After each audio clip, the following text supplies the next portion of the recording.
Lord, I love you. പ്രിയ സഹോദരങ്ങളെ,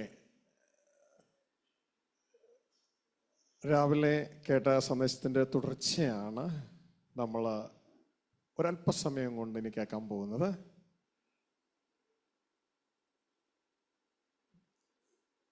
പിശാചിൻ്റെ വ്യാജ സുവിശേഷമാണ് നല്ലൊരു പങ്ക് സഭകളിൽ ഓടിക്കൊണ്ടിരിക്കുന്നത്. ഇത് നമ്മൾ തിരിച്ചറിഞ്ഞില്ലെങ്കിൽ എന്താ വിഷയം എന്ന് പറഞ്ഞാൽ നമ്മൾ നരകത്തിലേക്ക് തള്ളപ്പെടും. മത്തായി 7:21, 22, 23 നമ്മൾ നേരത്തെ കേട്ടു. അതിൻ്റെ ഇരകളായി നമ്മൾ തീരരുത്. ദൈവത്തിൻ്റെ വചനം ആവർത്തിച്ച് പറയുന്നുണ്ട്, സാത്താൻ നിങ്ങളെ തോൽപ്പിക്കരുത്, അവൻ്റെ തന്ത്രങ്ങളെ നിങ്ങൾ അറിയാത്തവരാകരുത്. അതുകൊണ്ട് ഇത് മനസ്സിലാക്കണമെങ്കിൽ ഏറ്റവും ബെസ്റ്റ് മെത്തേഡ് എന്ന് പറയുന്നത് എന്താണ് ഒറിജിനൽ നിങ്ങൾ തിരിച്ചറിയുക. അതാണ് വ്യാജത്തെ തിരിച്ചറിയാനുള്ള ഏറ്റവും നല്ല വഴി. ഇത് യേശുക്രിസ്തു, ഞാനിതിനെ J717 എന്ന് പറയുന്ന ഒരു മിഷനായിട്ടാണ് ജനങ്ങൾക്ക് എളുപ്പം പരിചയപ്പെടുത്തി കൊടുക്കുന്നത്. കാരണം എൻ്റെ ജോലി എന്ന് പറയുന്നത് പല ഇലക്ട്രോണിക്സ് എക്യുപ്മെൻറ്റ്സ് റിപ്പയർ ചെയ്യുന്ന ഒരാളാണ് ഞാൻ. അപ്പോൾ നോട്ട് എണ്ണുന്ന മെഷീൻസ് സപ്ലൈ ചെയ്യുകയും അതിൻ്റെ സർവീസും ഒക്കെ ചെയ്യുന്ന ആളെന്നുള്ള നിലയ്ക്ക് ഞാൻ മനസ്സിലാക്കിയിട്ടുള്ള കാര്യം, ഞങ്ങൾ ഈ നോട്ട് മെഷീൻ റിപ്പയർ ചെയ്യുമ്പോൾ കറൻസി കൗണ്ടർ റിപ്പയർ ചെയ്യുമ്പം അതിൽ ഫേക്ക് നോട്ട്സ് പിടിക്കാൻ വേണ്ടി അതിൽ പല മെത്തേഡുണ്ട്. അതിൽ UV ഡിറ്റക്ഷൻ ഉണ്ട്, അൾട്രാവയലറ്റ് ഡിറ്റക്ഷൻ ഉണ്ട്, പിന്നെ അതുപോലെ തന്നെ മാഗ്നറ്റിക് ഇങ്ക് ഡിറ്റക്ഷൻ ഉണ്ട്. അപ്പോൾ ഈ വക കാര്യങ്ങളൊക്കെ നോക്കിയിട്ടാണ് പണ്ട് കാലത്തെ മെഷീൻസ് കൗണ്ട് ചെയ്തുകൊണ്ടിരുന്നത്. പക്ഷേ ഇപ്പോഴത്തെ മെഷീൻ കുറേ കൂടി അഡ്വാൻസ്ഡ് ആണ്. കാരണം ഒരു നോട്ട് മാത്രമല്ല, ഈ പറഞ്ഞ ദിർഹവും ഡോളറും റുപ്പിയൊക്കെ ഇതിൻ്റെ ഉള്ളിൽ സ്കാൻ ചെയ്ത് വെച്ചിട്ടുണ്ട്. അപ്പോൾ ഓരോ നോട്ടുകൾ വരുമ്പോൾ ഇത് എന്ത് ചെയ്യുമെന്നറിയാമോ, ഇതിൻ്റെ ഉള്ളിൽ ഏത് നോട്ടാണെന്ന് നമ്മൾ സെലക്ട് ചെയ്യണം. സെലക്ട് ചെയ്ത് കഴിഞ്ഞിട്ട് ഓട്ടോമാറ്റിക് ഇപ്പോൾ ഒരു ഡോളർ വരികയാണ്. ആ ഡോളർ വരുമ്പോൾ ഇതിൻ്റെ ഉള്ളിൽ ഓൾറെഡി ഉണ്ട് ഡോളർ ഒറിജിനൽ ഏതാണെന്ന്.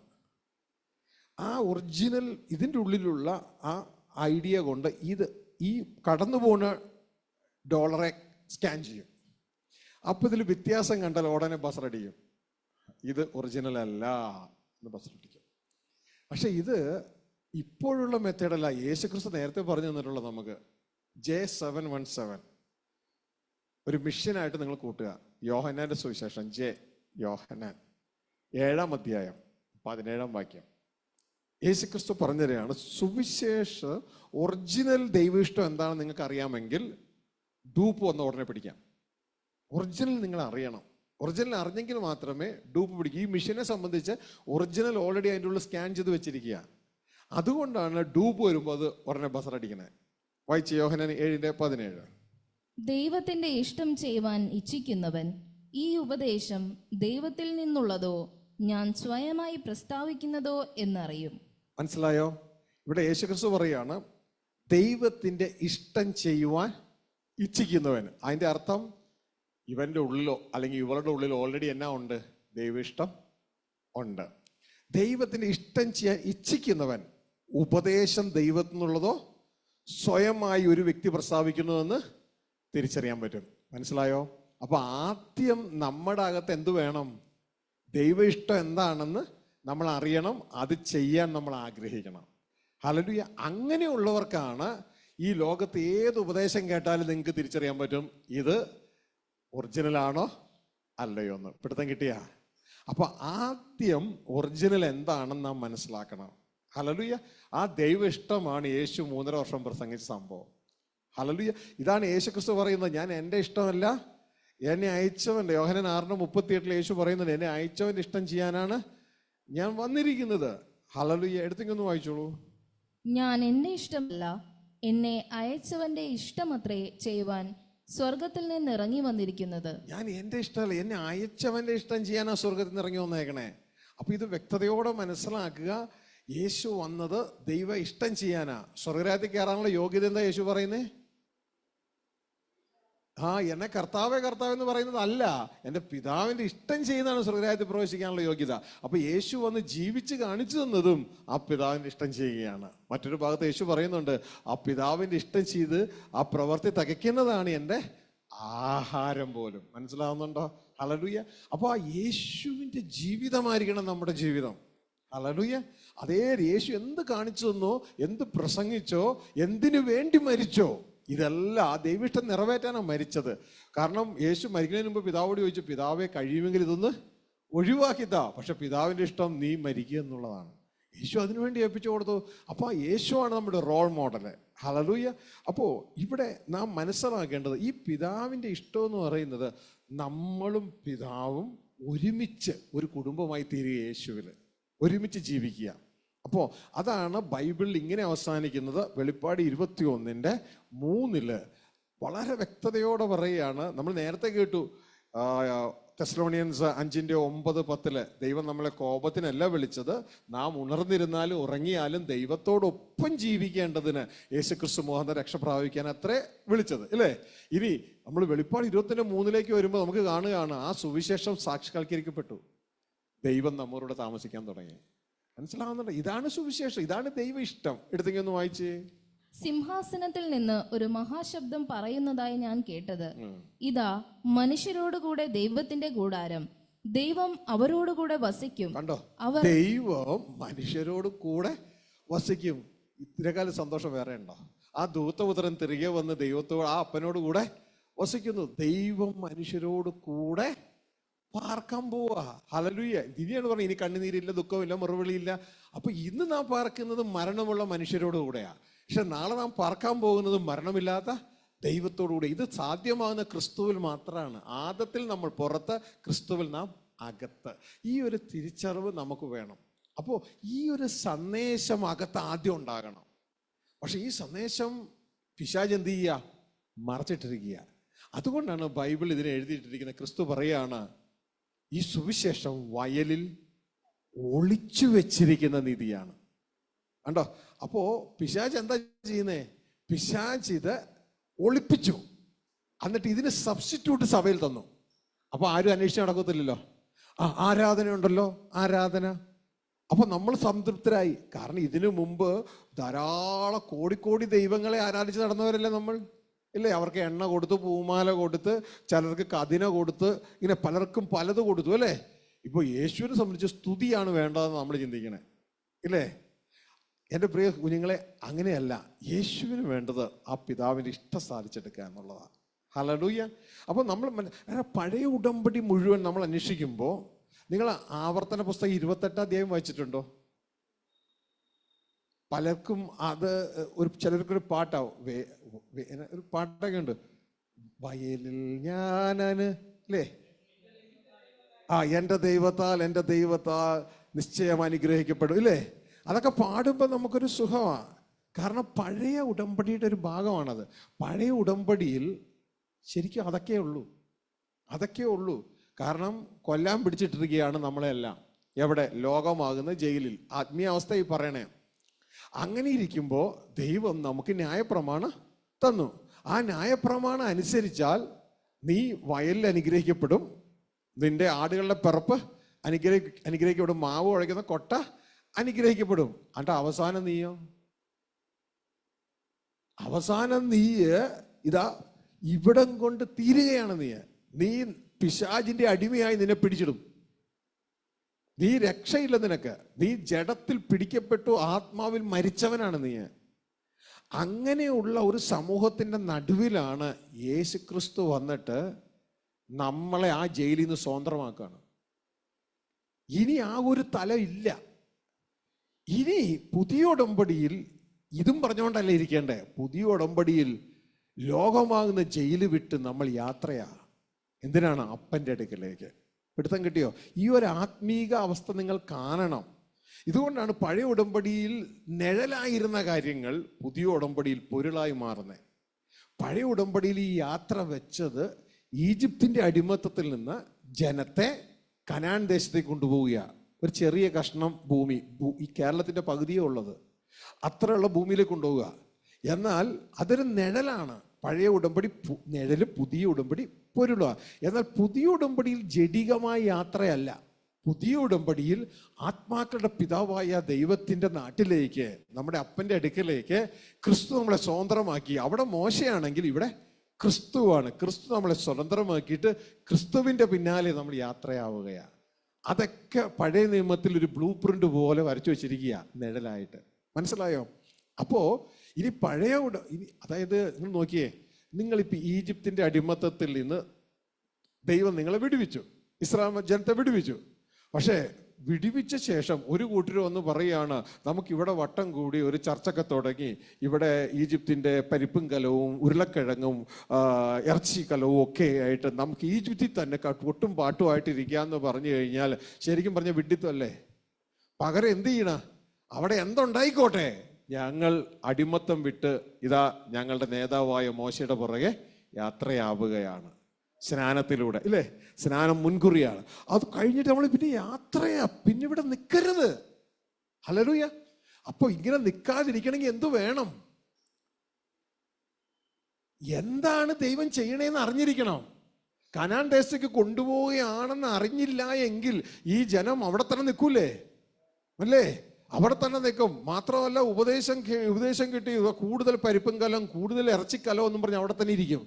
എന്നാൽ അവിടെ പറയാണ്, ഇനി അവിടെ നിൽക്കരുത്, ഇനി നിങ്ങൾ പിൻപിലുള്ള ഈജിപ്തിനെ മറന്നിട്ട് മുൻപിലുള്ള ലക്ഷ്യമാക്കി പൊക്കോളണം. പക്ഷെ ഒരു കൂട്ടർ എന്ത് ചെയ്തു? പോണ വഴിക്കും അവർക്ക് പിൻപിലുള്ളത് ഹൃദയത്തിൽ നിന്ന് പോയില്ല. പിൻപിലെ ഇറച്ചിക്കലവും പിൻപിലെ പരിപ്പും കലവും വെച്ച് മോശക്കെതിരെ പിറുപിറുത്തു. ദൈവം എന്ത് ചെയ്തു? ദൈവത്തിന്റെ വചനം 1 Corinthians 10 പറയുക, ദൈവം അവരെയൊക്കെ മരുഭൂമിയിൽ തള്ളിയിട്ടു. എന്നിട്ട് പറയാണ്, ഇത് നിങ്ങൾക്ക് പുതിയ ഉടമ്പടിയിലുള്ളവർക്ക് ദൃഷ്ടാന്തമായി തന്നിരിക്കുകയാണ്. അപ്പൊ ഇത് നമ്മൾ മറക്കരുത്. ഈ പഴയ ഉടമ്പടിയിലെ നിഴലായ യാത്ര പുതിയ ഉടമ്പടിയിൽ നമുക്ക് പൊരുളാണ്. നമ്മൾ ലോകത്തെ വിട്ടിട്ട് ഗലാത്യർ 1:3 പറയുന്ന ആ ഭാഗം ഒന്ന് വായിക്കുക. ലോകമെന്ന ജയിലിലാണ് നമ്മൾ. ആ ലോകത്തെ വിട്ട് യേശു അവിടെ നമ്മൾ സ്വതന്ത്രമാക്കി. പാപനിമിത്തമായിരുന്നു നമ്മൾ കിടന്ന്. ഇനി നമ്മൾ അപ്പൻ്റെ അടുക്കലേക്ക് അപ്പനുമായിട്ട് ഒരുമിച്ച് ജീവിപ്പാൻ ക്രിസ്തുവിൽ യാത്രയായി. ഇവിടെ നമ്മളെ കൊണ്ടുപോകുന്ന ക്രിസ്തുവാ. മനസ്സിലാവുന്നുണ്ടോ? അതാ ക്രിസ്തു 25 പ്രാവശ്യം പറഞ്ഞ ഒട്ടകത്തെ നമ്മൾ വിഴുങ്ങി. അനുഗമിക്കെന്ന് പറഞ്ഞതിന് വിഴുങ്ങി. മനസ്സിലായി? എന്തിട്ട് വിഴുങ്ങി?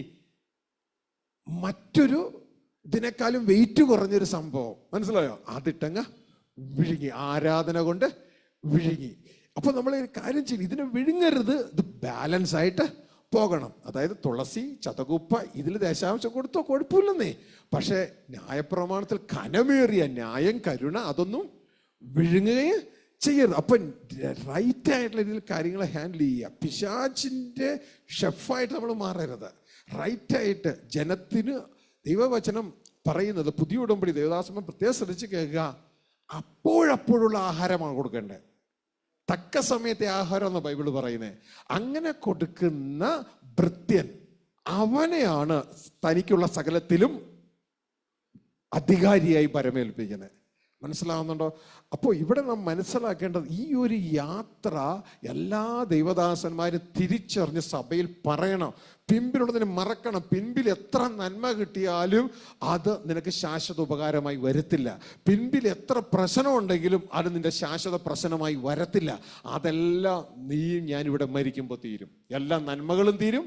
എല്ലാ പ്രശ്നങ്ങളും, നിന്റെ ശരീരത്തിലൊരു ക്യാൻസർ ഉണ്ടോ അത് തീരും. ഹല്ലേലൂയ. നിനക്ക് ഇവിടെ കുറേ വീടുകളുണ്ടോ അതൊക്കെ ഇവിടെ തീരും. എല്ലാ നന്മകളും തീരും. എല്ലാ ബാങ്ക് അക്കൗണ്ടുകളും തീരും. എല്ലാ പ്രശ്നങ്ങളും ഇവിടെ തീരും. പക്ഷെ അവിടെ നിത്യമായ ഒരു രാജ്യമുണ്ട്. മനസ്സിലാവുന്നുണ്ടോ? അപ്പനോട് കൂടെ ജീവിക്കുന്ന ആ ദൈവരാജ്യം, ദൈവഭവനം, അതിലേക്ക് ഓടണം. അപ്പനുമായിട്ടുള്ള ഒരുമിച്ചുള്ള ജീവിതം, അതാണ് സുവിശേഷം. അതെങ്ങനെ ഇരിക്കുന്നു? നിങ്ങൾ സ്ക്രീനിലേക്ക് നോക്കിയേ. അതിരിക്കുന്നത് വയലിൽ ഒളിച്ചു വെച്ച നിധിയായിട്ടാണ്. പിശാച് അതിനെ നമ്മൾ ഇന്ന് ഒളിപ്പിച്ച് കളഞ്ഞു. ഇരിക്കുന്ന ഇരിപ്പ് കണ്ടോ? ഒരു മണ്ണിൽ പൂണ്ട് കിടക്കുന്ന ഒരു നിധി. അത് പയ്യെ പൊക്കി വെച്ചത് നിങ്ങൾ കാണാൻ വേണ്ടിയാ. അത് മറിഞ്ഞു കിടക്കുക. ഈ മറിഞ്ഞു കിടക്കുന്ന സാധനമാണ് യേശു 3.5 വർഷം പ്രസംഗിച്ച സംഭവം. ഇതാണിന്ന് ബൈബിൾ കോളേജിന്റെ സിലബസിൽ പോലും ഇല്ല ഈ സാധനം. മനസ്സിലാവുന്നുണ്ടോ? കാരണം പിശാച് അത്രത്തോളം മിടുക്കനായി നമ്മളെ ജയിച്ചിരിക്കുകയാണ്. അപ്പോൾ ഈ സത്യം അറിയുമ്പോഴാണ് സത്യം നമ്മളെ സ്വതന്ത്രമാക്കാനായിട്ട് ഈയിടെയാകുന്നത്. അപ്പോൾ ഈ നിധി എന്ന് ഇവിടെ എഴുതിയിരിക്കുന്നു, the gospel of the kingdom of God. ഇതാണ് യേശുവിൻ്റെ സുവിശേഷം. യേശു 3.5 വർഷം പ്രസംഗിച്ച സുവിശേഷം. 2 Corinthians 4 4 പറയുന്നു, പിശാച് ഇതിനെ മറയ്ക്കുകയാണ്. വായിച്ചേ. ദൈവപ്രതിമയായ ക്രിസ്തുവിന്റെ തേജസ്സുള്ള സുവിശേഷത്തിന്റെ പ്രകാശനം ശോഭിക്കാതിരിപ്പാൻ ഈ ലോകത്തിന്റെ ദൈവം അവിശ്വാസികളുടെ മനസ്സ് കുരുടാക്കി. ഹല്ലേലൂയ. അപ്പോ ദൈവപ്രതിമയായ യേശു ക്രിസ്തു പ്രസംഗിച്ച സുവിശേഷം അത് മനുഷ്യരുടെ ഉള്ളിൽ പ്രകാശിക്കരുത്. അതിനുവേണ്ടി ഈ ലോകത്തിന് ദൈവം അതാരാണ്?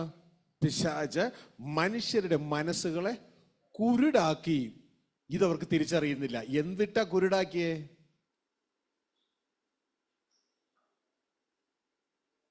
നിങ്ങൾക്ക് അത് മനസ്സിലാക്കണം. എന്തിട്ടാ കുരുടാക്കിയേ?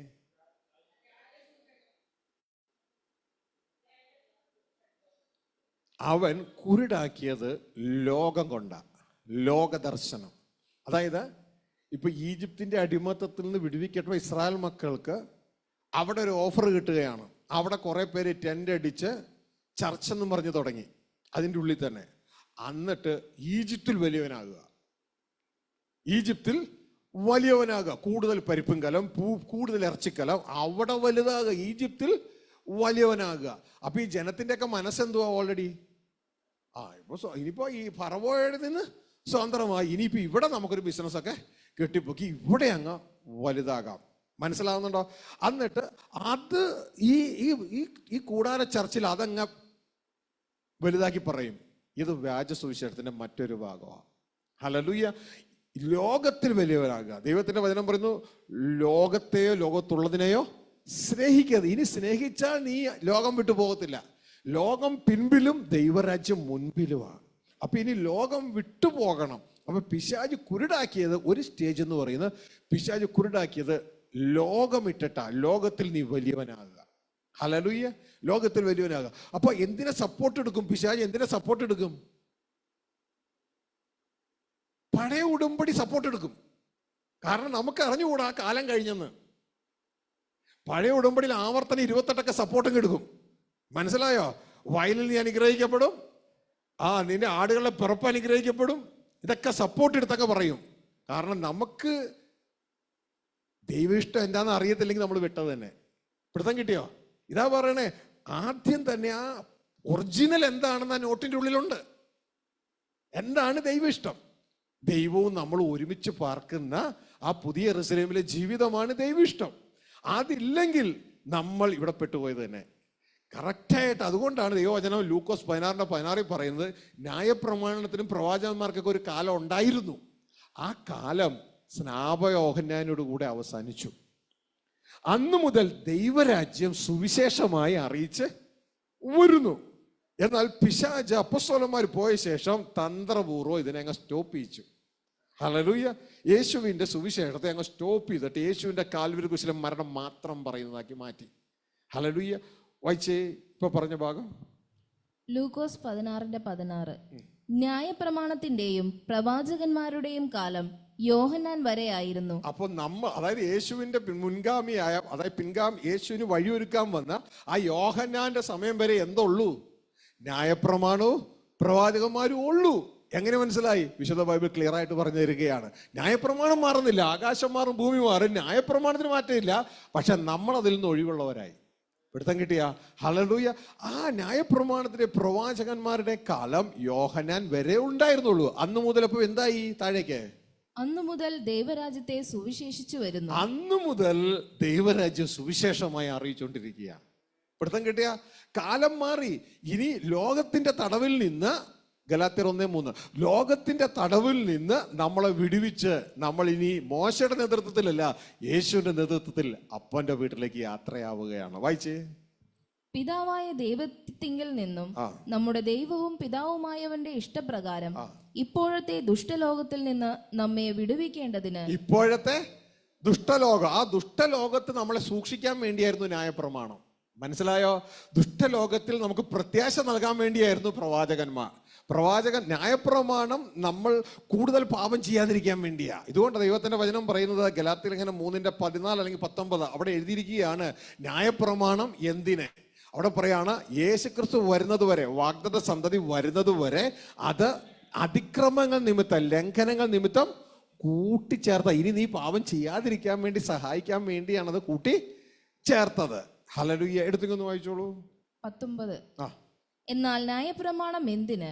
വാഗ്ദത്തം ലഭിച്ച സന്തതി വരുവോളം അത് ലംഘനങ്ങൾ നിമിത്തം കൂട്ടിച്ചേർത്തതും ദൂതന്മാർ മുഖാന്തരം മധ്യസ്ഥന്റെ കയ്യിൽ ഏൽപ്പിച്ചതുമത്രേ. അപ്പൊ ന്യായപ്രമാണം മനുഷ്യൻ പാപം ചെയ്യാതിരിക്കാൻ സഹായകരമായിട്ട് തൽക്കാലം തന്നതാണ്.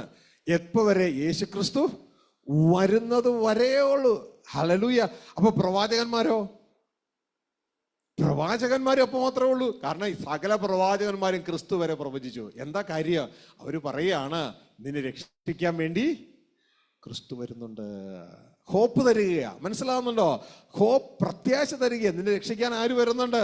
മിശിഹ വരുന്നുണ്ട്. ഇതുകൊണ്ടാണ് യഹൂദന്മാർ മിശിഹായെ കാത്തിരുന്നത്, രക്ഷിക്കാൻ വരുന്ന മിശിഹ. അങ്ങനെ മിശിഹ വന്നു, ഇവരെ കാൽവരി ക്രൂശിലെ യാഗത്തിലൂടെ രക്ഷിച്ചു. അതിനു മുമ്പ് എന്തിനാണ് രക്ഷിക്കേണ്ടതെന്നുള്ള സന്ദേശം അറിയിച്ചു. ഹല്ലേലൂയ. ദാ നിങ്ങളുടെ പിതാവ് നിങ്ങളോട് കൂടെ ഒരുമിച്ച് വസിക്കാൻ ആഗ്രഹിക്കുന്നു. പക്ഷെ നിങ്ങൾക്കത് പറ്റത്തില്ല.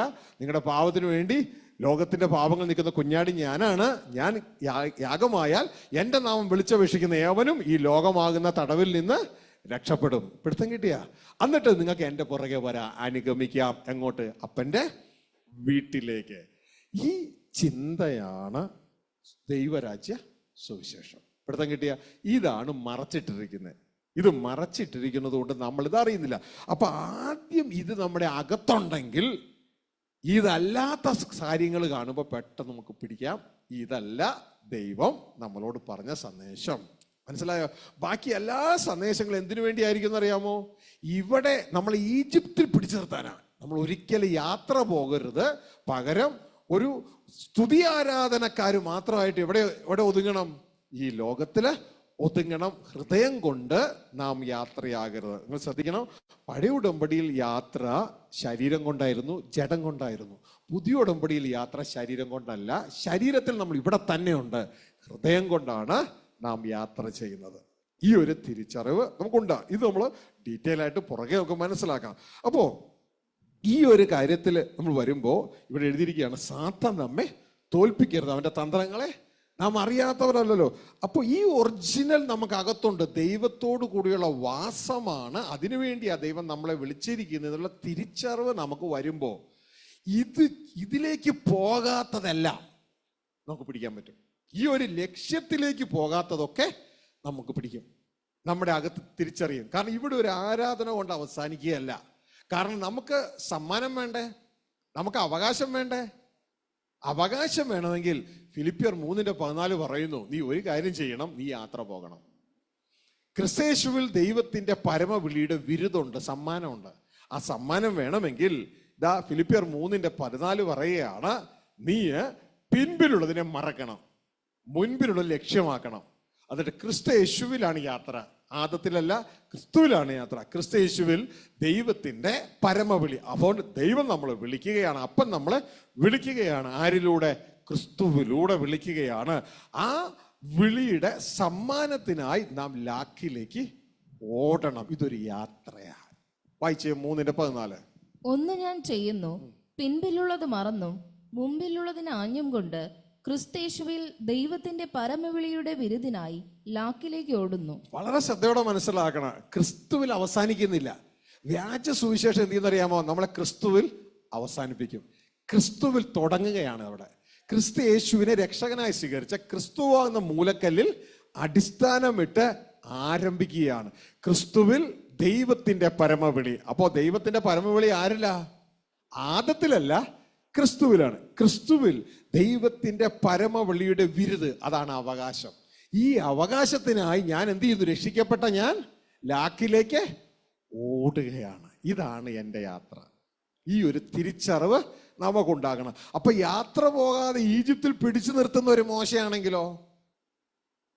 നിങ്ങളിവിടെ ആരാധിച്ചാൽ മതി, വലിയ പരിപ്പ് കിട്ടും, വലിയ കഷ്ണം ഇറച്ചി കിട്ടും എന്നൊക്കെ പറഞ്ഞ് ഇവിടെ നിൽക്കുന്നതാണ് എങ്കിൽ അത് വ്യാജമാണ്. പിടുത്തം കിട്ടിയോ? യഥാർത്ഥത്തിൽ ദൈവികമായ സുവിശേഷം എന്ന് പറയുന്നത് ഹൃദയം കൊണ്ട് രക്ഷിക്കപ്പെട്ട്, ഹൃദയം കൊണ്ട് നാം ക്രിസ്തുവെ അനുഗമിച്ച് സ്വർഗീയ പിതാവോടൊപ്പമുള്ള ഒരുമിച്ചുള്ള ജീവിതത്തിന് യാത്രയാവുകയാണ്.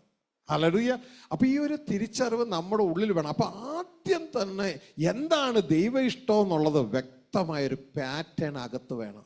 അങ്ങനെയുള്ളപ്പോൾ ഇതകത്ത് വരുമ്പോൾ, ഇതല്ലാത്തതൊക്കെ വരുമ്പോൾ ഉടനെ ഒറിജിനൽ അകത്തുള്ളത് കൊണ്ട് ഇത് സ്കാൻ ചെയ്യും. ഈ കേൾക്കുന്നതിനൊക്കെ സ്കാൻ ചെയ്യുക. അതുകൊണ്ടാണ് കർത്താവ് പറഞ്ഞേ, ദൈവത്തിന്റെ ഇഷ്ടം ചെയ്യാൻ ഇച്ഛിക്കുന്നവൻ ഉപദേശം ദൈവത്തിൽ നിന്നോ മനുഷ്യനിൽ നിന്നോ എന്ന് തിരിച്ചറിയാം. മനസ്സിലായോ? ഒരു മനുഷ്യനും നമ്മളെ ചതിക്കാൻ ഇടയാക്കരുത്. അപ്പൊ ആദ്യം തന്നെ സുവിശേഷം എന്താണ് ദൈവം ആഗ്രഹിക്കുന്നത്? ധൂർത്തപുത്രൻ അപ്പനുമായി ഒരുമിച്ച് ജീവിക്കുന്ന ആ തലമാണ് സുവിശേഷം എന്ന് തിരിച്ചറിയണം. അതിനുശേഷം അപ്പൊ കുറേയും കൂടി വ്യക്തമായിട്ട് ഈ ചിത്രത്തിൽ നിങ്ങൾക്ക് കാണാം. ഇത് എന്തിനാ ഇങ്ങനെയൊക്കെ എഴുതണമെന്ന് അറിയാമോ? ദൈവത്തിന്റെ വചനം പറയുന്നു, ദർശനം നീ പലകയിൽ എഴുതണം.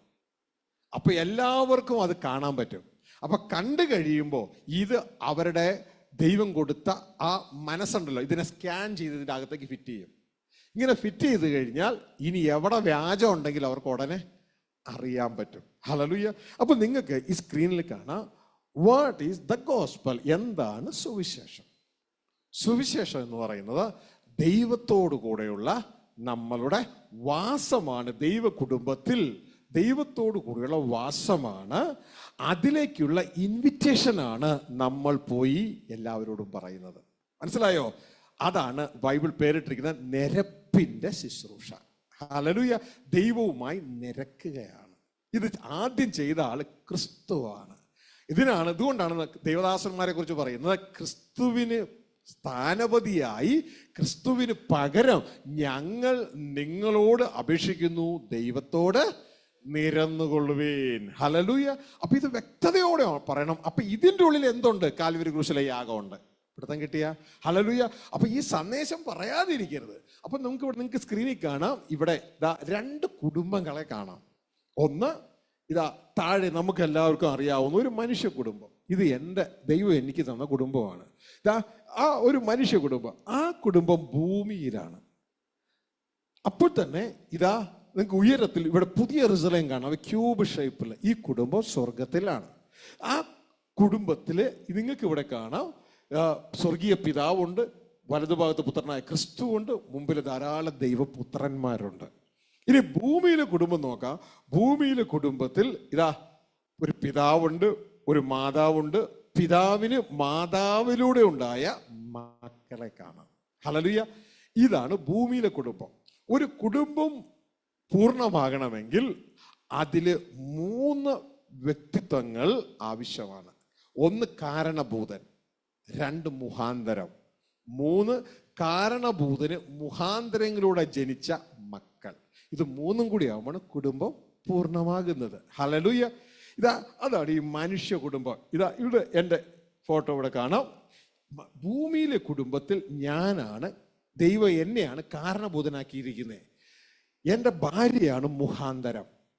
കാരണഭൂതനായി എനിക്ക് എൻ്റെ ഭാര്യയിലൂടെ ലഭിച്ച മക്കളാണ് ഈ 2 പേരും. ഇവരെല്ലാവരും മനുഷ്യ കാറ്റഗറിയാണ്, മനുഷ്യരാണ്. ഹല്ലേലൂയ. അങ്ങനെ മനുഷ്യരായിരിക്കുന്ന നമുക്ക്, ഇതാണ് ഹ്യൂമൻ ഫാമിലി. മനുഷ്യരായിരിക്കുന്ന നമുക്ക്, മരണമുള്ള നമുക്ക്, ജഡരൂപികളായ നമുക്ക് ദൈവത്തിന്റെ കുടുംബത്തിലേക്ക് ദൈവമക്കളായി ക്രിസ്തു മുഖാന്തരം നമ്മളെ വിളിച്ചിരിക്കുകയാണ്, നമ്മളെ ജനിപ്പിച്ചിരിക്കുകയാണ്. ഹല്ലേലൂയ. ഈ ഒരു തിരിച്ചറിവ് നമുക്ക് വേണം. അതിലേക്കുള്ള ഇൻവിറ്റേഷനാണ് ഇവിടെ ഈ ഭൂമിയിൽ നമ്മൾ സുവിശേഷമായിട്ട് അറിയിക്കുന്നത്. അങ്ങനെ നമ്മൾ ഇൻവൈറ്റ് ചെയ്ത് നമ്മൾ വീണ്ടും ജനനത്തിലൂടെ സ്വർഗസ്ഥ പിതാവ് ക്രിസ്തുവിലൂടെ നമ്മളെ മക്കളായി ജനിപ്പിക്കുകയാണ്. അങ്ങനെയെങ്കിൽ ഈ സ്വർഗീയ കുടുംബത്തിലും ഇതേ ഭൂമിയിലെ കുടുംബത്തിലെ മർമ്മം വർക്ക് ചെയ്യുന്നുണ്ട്. ഒരു കാരണഭൂതനുണ്ട്, ഒരു മുഖാന്തരമുണ്ട്. കാരണഭൂതന് മുഖാന്തരത്തിലൂടെ ജനിച്ച മക്കളും ഉണ്ട്. എന്നാൽ ഈ അറിവ് എല്ലാവർക്കും ഇല്ല. ഇതാ ബൈബിള് പറയുന്നത്. 1 കൊരിന്ത്യർ 8 അധ്യായം അതിൻ്റെ 5, 6, 7 വാക്യങ്ങൾ വായിക്കുമ്പോൾ അതിൻ്റെ 7-ാം വാക്യം പറയുന്നു, എന്നാൽ ഈ അറിവ് എല്ലാവർക്കും ഇല്ല. എന്താണ്? സ്വർഗത്തിലും ഒരു കാരണഭൂതനുണ്ട്, സ്വർഗത്തിലും ഒരു മുഖാന്തരമുണ്ട്. ഈ അറിവ് എല്ലാവർക്കും ഇല്ല. തുടർന്ന് കാരണഭൂതന് മുഖാന്തരത്തിലൂടെയുള്ള മക്കളും ഉണ്ട്. ഇതിൽ കാരണഭൂതൻ സ്വർഗസ്ഥ പിതാവാണ്, മുഖാന്തരം കർത്താവായ യേശുവാണ്.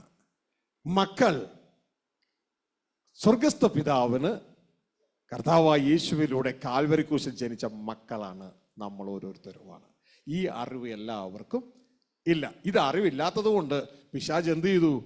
പല മേഖലയിൽ നമ്മളെ കൺഫ്യൂസ് ചെയ്തു, നമ്മളെ അങ്ങോട്ടും ഇങ്ങോട്ടും ഒക്കെ മറിച്ചിട്ടു. നമ്മൾ അതുകൊണ്ട് പല ഗ്രൂപ്പുകളായി ഡിവൈഡ് ചെയ്തു. അവൻ വരുന്നത് അറക്കാനാണ്, മുറിക്കാനാണ്, ഡിവൈഡ് ചെയ്യാനാണ്. അതുകൊണ്ട് ഇന്ന് പരസ്പരം തല്ലിക്കൊണ്ടിരിക്കുക ഉപദേശത്തിന്റെ കാര്യം പറഞ്ഞുകൊണ്ട്. അപ്പോൾ ബൈബിൾ ആസിറ്റ് വിശ്വസിക്കുക. 1 കൊരിന്ത്യർ 8-7 വാക്യം വായിച്ച്. എന്നാൽ എല്ലാവരിലും ഈ അറിവില്ല. എന്നാൽ ഈ എല്ലാവരിലും എന്തില്ല? ഈ അറിവില്ല. എന്താണ് അറിവ്? സ്വർഗീയ പിതാവ് കാരണഭൂതനും യേശുക്രിസ്തു മുഖാന്തരവുമാണ് എന്നുള്ള അറിവ് എല്ലാവർക്കും ഇല്ല. അതിന്റെ 5-6 വായിച്ച്. എന്താണ് എല്ലാവർക്കും ഇല്ലാത്ത ഈ അറിവ്? എന്നാൽ ആകാശത്തിലോ ഭൂമിയിലോ ദൈവങ്ങൾ എന്ന് പേരുള്ളവർ ഉണ്ടെന്ന് വരികിലും പിതാവായ ഏകദൈവമേ നമുക്കുള്ളൂ. ദൈവം സകലത്തിനും കാരണഭൂതനും നാം ദൈവത്തിനായി ജീവിക്കേണ്ടതുമാകുന്നു. നിങ്ങൾ ശ്രദ്ധിക്കുക. ആദ്യമായിട്ട് കേൾക്കുന്നവരാണെങ്കിൽ അത് ഞാൻ സ്ക്രീനിൽ കൊണ്ടുവരാം. അപ്പോൾ നിങ്ങൾക്ക് ആ കാര്യം കുറെ കൂടി മനസ്സിലാകും.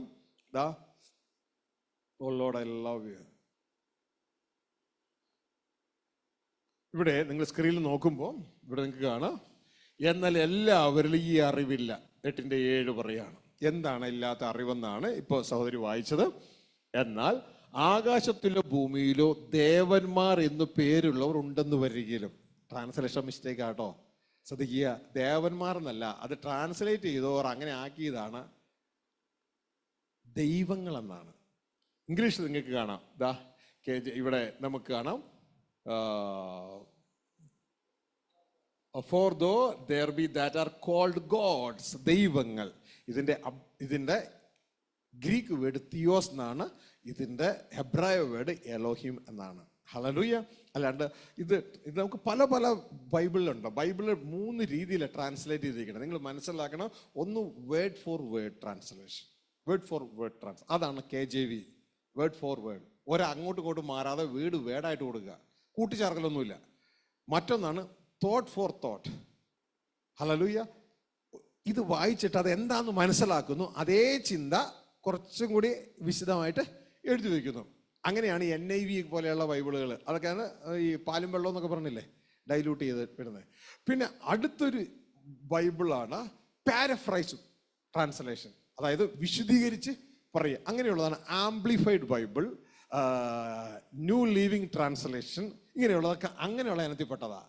നിങ്ങൾക്ക് ഏറ്റവും ബെസ്റ്റ് വേണോ KJV നോക്കിക്കഴിഞ്ഞാൽ വേർഡ് ഫോർ വേർഡ്. വേർഡ് എന്താണോ അത് അങ്ങനെ തന്നെയായിരിക്കും. അപ്പോൾ ഇന്ന് പല ട്രാൻസ്ലേഷനുകൾ കൊണ്ടാണ് പിശാച് ദുരുപദേശങ്ങൾ ഉണ്ടാക്കി വെക്കുന്നത്. തെറ്റ് ട്രാൻസ്ലേഷൻ, അതായത് ഡൈലൂട്ടഡ് വെച്ചിട്ടുണ്ട്.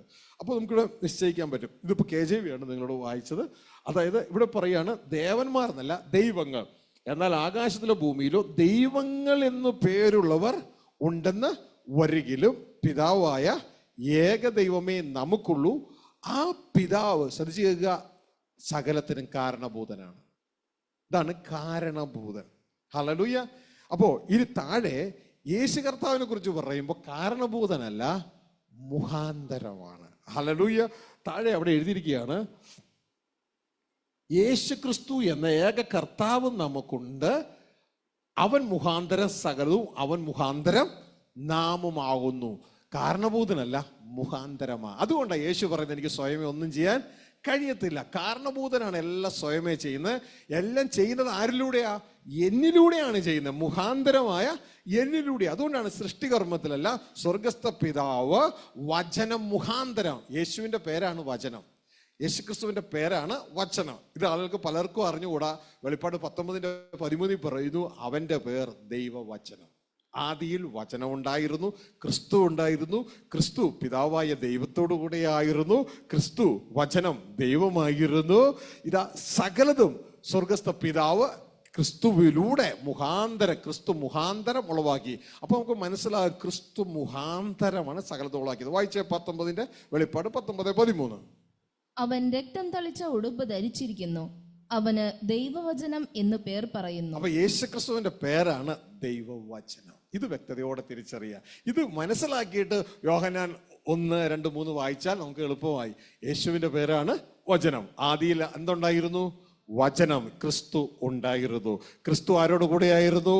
ക്രിസ്തു ദൈവത്തോട്, പിതാവായ ദൈവത്തോട് കൂടെയായിരുന്നു. ഇതാണ് വിശുദ്ധ യോഹന്നാൻ ലേഖനത്തിൽ പറയുന്നത്, പിതാവോട് കൂടെ ഇരുന്ന് ഞങ്ങൾക്ക് പ്രത്യക്ഷമായ നിത്യജീവൻ എന്ന് പറയുന്നത്. ക്രിസ്തു പിതാവോട് കൂടെയായിരുന്നു. ക്രിസ്തു ആരായിരുന്നു?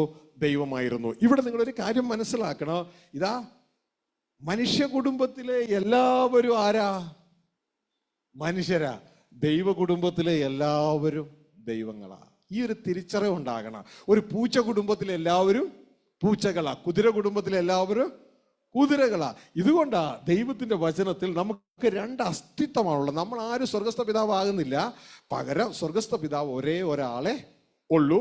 ഇവിടെ നമുക്ക് രണ്ട് അസ്തിത്വമുള്ള, ആദ്യത്തിൽ നമ്മൾ വീണുപോയ മനുഷ്യരാ, ക്രിസ്തുവിൽ നാം ദൈവത്തിന്റെ പുത്രന്മാരാ. ഈ രണ്ട് അസ്തിത്വങ്ങളും നമ്മൾ തിരിച്ചറിയണം. അതുകൊണ്ടാണ് ദൈവത്തിന്റെ വചനം പറയുന്നത്, നിങ്ങൾക്കൊരു കുട്ടി ജനിച്ചാൽ ആ കുട്ടി പൂച്ചയായിരിക്കുമോ ഓന്തായിരിക്കുമോ? മനുഷ്യനായിരിക്കും അല്ലേ? ഇതുപോലെ ദൈവത്തിന് മക്കൾ ജനിക്കുന്നതെല്ലാം ദൈവങ്ങളാണ്. പക്ഷെ ആരും അത്യുന്നതനായ ദൈവമല്ല, ദൈവത്തിന്റെ മക്കളാണ്. ഈ ഒരു തിരിച്ചറിവ് നമുക്കില്ല എങ്കിൽ നമ്മൾ അപകടമാണ്. ഒരു വിഷയം നമ്മളെല്ലാം ചിന്തിക്കണം. ബൈബിൾ ഒരു ദൈവത്തെ പറയുന്ന പുസ്തകമാണെന്ന് പാസ്റ്റർമാർ പ്രത്യേകം ശ്രദ്ധിക്കുക. ഒരു ദൈവത്തെ പറയുന്ന പുസ്തകമാണ് നമ്മൾ ചിന്തിക്കണേ. പക്ഷെ ബൈബിൾ നമ്മൾ നോക്കുമ്പോൾ ഇവിടെ പറയാണ്, അനേക ദൈവങ്ങൾ ആകാശത്തിലും ഭൂമിയിലും ഉണ്ട്, അവരുടെ എല്ലാം നടുവിൽ ഒരൊറ്റ ദൈവമേ ഉള്ളൂ, പിതാവായ ഏക ദൈവം. പിടുത്തം കിട്ടിയ? ഹല്ലേലൂയ. ആ ദൈവത്തിന്റെ പേരാണ് അത്യുന്നതനായ ദൈവം.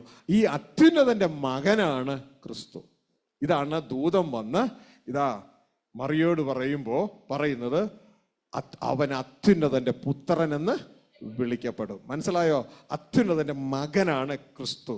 ഇതാണ് ക്രിസ്തു പറഞ്ഞത്, ഞാൻ ദൈവത്തിന്റെ മകനാണ്. ഹല്ലേലൂയ. ഇതാണ് പിതാവ് പറയുന്നത്, ഇതാ ഇതെന്റെ പ്രിയ പുത്രനാണ്. ഇതാണ് പിശാചുക്കൾ യേശുവിനെ കാണുമ്പോൾ വിളിച്ചു പറഞ്ഞിട്ട് ഓടിപ്പോണ ഒരു പേര് കണ്ടിട്ടില്ലേ?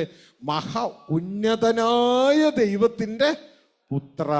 മനസ്സിലായോ? അപ്പോ ദൈവങ്ങൾക്ക് മുകളിൽ ഒരു ദൈവമുണ്ട്. അതാരാന്നറിയാവോ? ഞങ്ങൾക്കറിയാം, നിന്റെ അപ്പനാ അത്.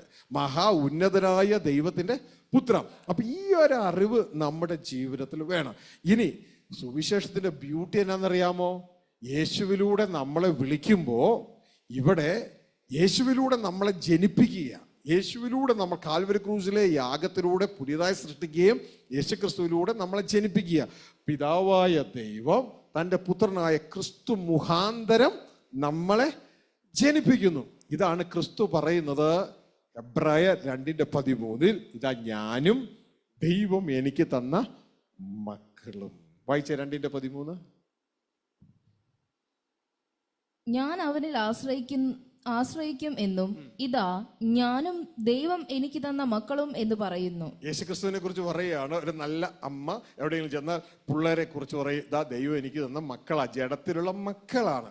എന്നാൽ ആ സമയം തന്നെ യേശു പറയുകയാണ്, ഇതാ ഞാനും ദൈവം എനിക്ക് തന്ന മക്കൾ. നമ്മളെല്ലാവരും സ്വർഗസ്ഥ പിതാവ് ക്രിസ്തുവിന് കൊടുത്ത മക്കളാണ്. ഇതുകൊണ്ടാണ് നമ്മൾ യേശു ക്രിസ്തുവിനെ നിത്യപിതാവേ എന്ന് വിളിക്കുന്നത്. കാരണം മക്കളുള്ളവനെയാണ് പിതാവേ എന്ന് വിളിക്കുന്നത്. മക്കളുണ്ടോ അവനെ പിതാവ്. നിങ്ങൾ ഇതാ ഇപ്പോ സ്തുതി ആരെങ്കിലും പിതാവെന്ന് വിളിക്കോ? ഈ ഇരിക്കുന്ന മോനോടാ ചോദിക്കുന്നത്, പിതാവെന്ന് വിളിക്കോ? Yes or no? എന്താ വിളിക്കാതെ? പിതാവല്ലാത്തത് കൊണ്ടാണോ? മക്കളില്ലാത്തത് കൊണ്ടല്ലേ? ഇല്ലേ? ഇതിപ്പോ കല്യാണം കഴിച്ച് മക്കളൊക്കെ ആയി ചിന്തിക്കുക. അപ്പോ ശരിക്കും പറഞ്ഞ ഈ മക്കൾ എന്നാ വിളിക്കും? അപ്പ എന്ന് വിളിക്കും. പക്ഷെ നിത്യ അപ്പ എന്ന് വിളിക്കോ? വിളിക്കില്ല. പക്ഷേ മരിച്ചിട്ട് ഉയർത്തെഴുന്നേൽക്കുകയാണ്, ഇനി മരണമില്ലെങ്കിലോ നിത്യ അപ്പ എന്ന് വിളിക്കില്ലേ? യേശുവിനെ ഇത് തന്നെ വിളിക്കണേ. ഇതാ മക്കളെ ജനിച്ചപ്പോ യേശു അപ്പനായി. ഇതൊരു പ്രവചനമാണ്. യെശയ്യാ 9:6 പ്രവചനമാണ്. ക്രിസ്തു ജനിക്കുന്നതിന് 700 വർഷങ്ങൾക്ക് മുമ്പ് യെശയ്യാ പ്രവാചകൻ പ്രവചിച്ച ഒരു പ്രവചനമാണ്. ഇവൻ നമുക്കൊരു ശിശു ജനിച്ചിരിക്കുന്നു, ഒരു മകൻ നൽകപ്പെട്ടിരിക്കുന്നു. അവൻ ആരാണെന്നറിയാമോ? അവന് പല പല പേരുകൾ പറയാ. അവന് വീരനാ ദൈവം, സമാധാന പ്രഭു, നിത്യപിതാവ് എന്ന് വാണം വിടുന്നത് പോലെ പ്രവചനം വിടുക. വിളിക്കപ്പെടും എന്ന് ഭാവിയില്. ഇത് സ്വർഗസ്ഥ പിതാവിനെ കുറിച്ചല്ല പറയണേ. സ്വർഗസ്ഥ പിതാവ് ഓൾറെഡി പിതാവാ. അങ്ങനെ ഒരു പ്രവചനത്തിന്റെ ആവശ്യമേ ഇല്ല. മനസ്സിലായി? വിളിക്കപ്പെടും.